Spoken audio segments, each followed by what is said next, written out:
ঘরে বসেই লাখ লাখ টাকার বিজনেস করতে পারেন একটি মাত্র উপকরণ দিয়ে, এবং তাও খুব সহজে এবং কোনো রকম ঝামেলা ছাড়াই। আর কিভাবে এই লাখ লাখ টাকার বিজনেস করবেন সেই প্রসেসটাই আজকে দেখাই দিব। আমি এখানে জমানো সর নিয়েছি। আমার একটু একটু করে দুধ থেকে তোলা সর আমি জমিয়ে ফ্রিজে রেখে দিয়েছিলাম। সেটা দিয়ে আমার প্রায় 1 লিটার এক বাটির কাছাকাছি হয়েছে। আমি এখন এটা দিয়ে বাটার বানাবো। আর কিভাবে বানাবো, খুব সহজে বানাবো সেটাই আপনাদের সাথে শেয়ার করছি।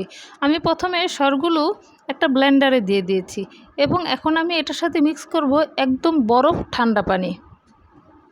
আর এখানে বরফ ঠান্ডা পানিটাই দিতে হবে, তাহলে আপনার বাটারগুলো সুন্দরভাবে উঠে আসবে। এছাড়া যদি আপনারা নর্মাল পানি দেন বা গরম পানি দেন তাহলে কিন্তু তেমনটা হবে না।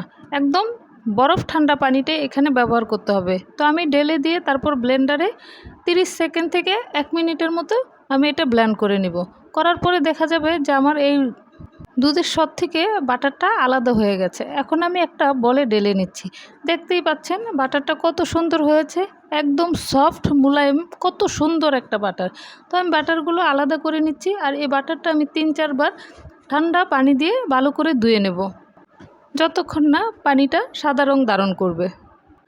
বাটারটা বারবার ধুতে ধুতে একসময় পানিটা সাদা হয়ে যাবে আর ভিতর থেকে এরকম দুধের মতো গোলা পানি বের হবে না। তো আমি আবার একদম বরফ ঠান্ডা পানি দিয়ে এর মধ্যে বাটারটা ঢেলে দিলাম, আবার একটু ভালো করে ধুয়ে নিচ্ছি যেন এটার মধ্যে কোনো রকম তরল দুধ না থাকে। তো এটা আমি একটু হাত দিয়ে চিপে চিপে নেব যেন এটার মধ্যে পানি না থাকে, আর হালকা একটু থাকলে সেটাতে সমস্যা নেই। তো আমি তারপরও চেষ্টা করছি ভালো করে চিপে চিপে নিতে। আপনারাও ভালো করে চিপে নেবেন যাতে পানিটা না থাকে। এই যে দেখেন, দ্বিতীয় ধোয়ার পরে আমার পানিটা এরকম আসছে। আরেকটা ধোয়া দিলে একদম পানিটা পরিষ্কার হয়ে যাবে।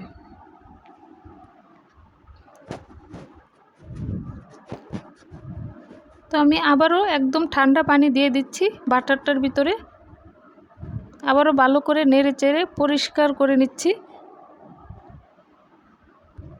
আর খেয়াল রাখতে হবে এটার ভিতরে যেন কোনো রকম ওই যে তরল দুধ সেটা যেন না থাকে, একদম ভালো করে ধুতে হবে। যদি ওরকম দুধের মতো কিছু থাকে বা কিছু হয় তাহলে কিন্তু আপনার এই বাটারটা নষ্ট হয়ে যাবে বা গন্ধ হয়ে যাবে দুধের ছানার মতো। তাই ভালো করে এটা পরিষ্কার করে নিতে হবে। আমি এখন এটা একটা বাটিতে সেট করব। তাই আমি একটা 1 টাইম ফয়েলের একটা বক্স নিয়েছি 1/2 কেজির। এখন আমি এটাতে সুন্দর করে বাটারটা সেট করব।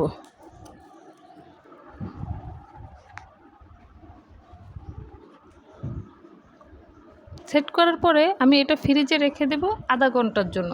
আর আধা ঘন্টার মধ্যে বাটারটা একদম জমে যাবে। এই যে দেখতে পাচ্ছেন কত সফট হয়েছে বাটারটা। এখন ইচ্ছে করলেই আপনারা এটা দিয়ে কিন্তু একদম ওই যে রুটি পাউরুটি এগুলো খেতে পারেন। আর এটাতে আপনারা একটু লবণ দিয়ে রাখলে যেটা ওই যে সল্টেড বাটার সেটা হয়ে যাবে। এখানে আমি যেহেতু কিছুই দেই নেই, একদম এটা আনসল্টেড বাটার রয়েছে। আর এভাবেই আপনারা ঘরে বসে বাটার তৈরি করে লাখ লাখ টাকার বিজনেস চালিয়ে নিতে পারেন। এটাতে কোনো রকম ঝামেলা নেই, দেখতেই পাচ্ছেন শুধু দুধ জাল দিয়ে সেটা থেকে সর উঠিয়ে এভাবে ঠান্ডা পানি দিয়ে ব্লেন্ড করেই আপনারা বাটার উঠিয়ে নিতে পারবেন। আর এভাবে বাটার উঠিয়ে আপনারা ব্যবসা করতে পারেন। এখন আমি এটা ফয়েল দিয়ে ভালো করে পেঁচিয়ে এটা রেখে দেব 30 মিনিটের জন্য। আর আমার ভিডিওটা যদি আপনাদের ভালো লাগে অবশ্যই আমার চ্যানেলটা সাবস্ক্রাইব করে আমার পাশে থাকবেন। আর যারা ফেসবুকে দেখবেন তারা অবশ্যই ফলো করে রাখবেন। আর হ্যাঁ, ভালো লাগলে একটা লাইক দিতে ভুলবেন না।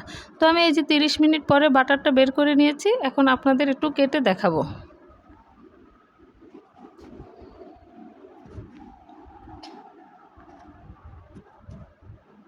দেখেন কেমন হয়েছে, একদম মনে হবে যে দোকানের কেনা বাটার।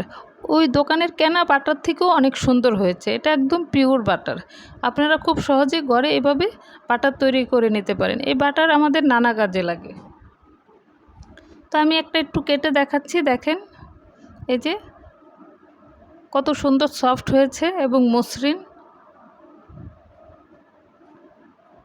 তো আমার ভিডিওটা ভালো লাগলে অবশ্যই একটা লাইক দিয়ে আমার পাশে থাকবেন। সবাইকে অসংখ্য ধন্যবাদ।